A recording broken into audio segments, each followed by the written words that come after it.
പുതിയൊരു വീഡിയോയിലേക്ക് എല്ലാവർക്കും സ്വാഗതം. ഇന്നത്തെ വീഡിയോ ഒരു ക്യാരറ്റ് പുഡിംഗ് റെസിപ്പിയുടേതാണ്.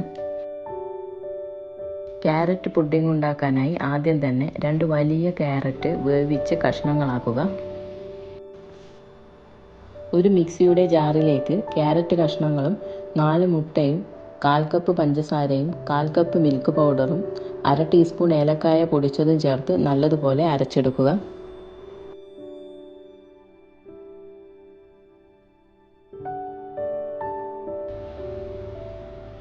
അരക്കുമ്പോൾ ഒരു നുള്ളു ഉപ്പ് കൂടി ചേർത്ത് കൊടുക്കണം.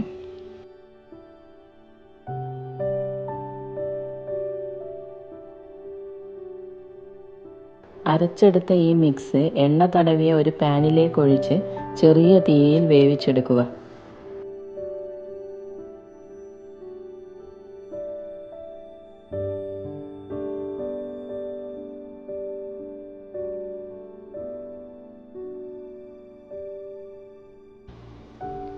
വേണമെങ്കിൽ നട്ട്സ് എന്തെങ്കിലും വെച്ച് അലങ്കരിക്കാം.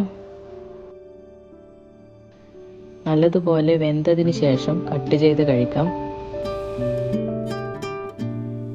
ഫ്രിഡ്ജിൽ വെച്ച് തണുപ്പിച്ച് കഴിക്കുന്നതാണ് കൂടുതൽ ടേസ്റ്റ്.